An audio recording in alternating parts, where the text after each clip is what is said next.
Baik, Shalom Bapak Ibu dan saudara-saudara sekalian. Pada hari ini saya ingin berbagi tentang tokoh-tokoh Alkitab yang diberikan Tuhan kepada kita untuk menjadi teladan bagi kita.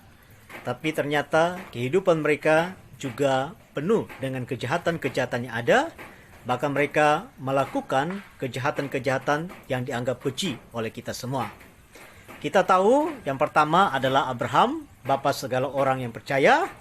Ternyata dalam hidupnya dia juga cemas, dia juga khawatir, bahkan sampai dia minta untuk istrinya menyangkali dirinya sebagai suaminya, dan istrinya hampir diambil orang lain sebagai istri daripada orang lain. Lalu kita juga melihat ada Yakub. Yakub bisa kita katakan seorang penipu ulung. Dia menipu akan bapaknya untuk mendapatkan berkat yang harus diberikan kepada Esau. Dia juga menipu omnya Laban, untuk harta yang ada.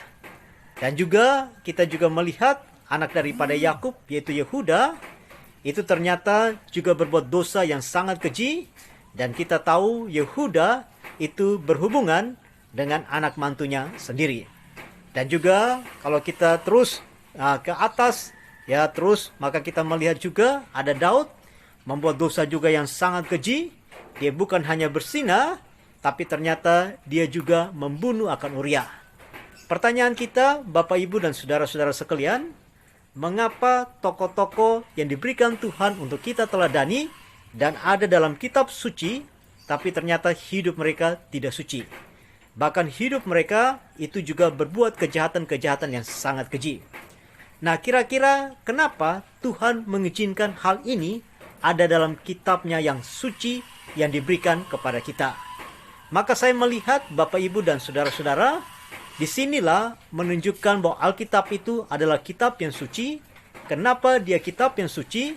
Karena ingin menggambarkan atau menunjukkan kepada kita bahwa hanya Tuhan yang suci, yang sempurna, sedangkan tokoh-tokoh yang ada di dalamnya yang juga dipuji oleh Tuhan itu tidak sempurna.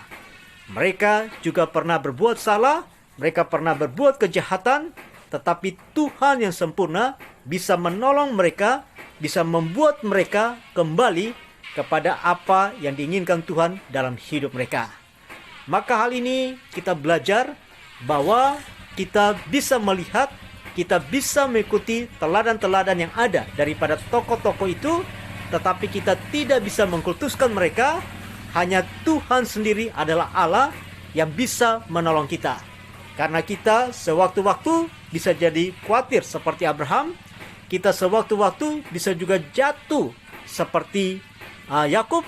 Kita bisa juga sewaktu-waktu jatuh seperti Raja Daud dan sebagainya. Tetapi Tuhan yang sempurna bisa menolong kita. Dosa kita merah seperti kermisi, bisa Tuhan buat putih seperti salju. Maka Tuhan bisa menolong kita. Kita yang tidak ada apa-apa, di dalam Tuhan, Tuhan bisa membuat kita menjadi berarti. Nah, hanya ini saja yang bisa saya bagikan kepada kita semua pada saat ini. Terima kasih, Shalom, Tuhan memberkati kita semua.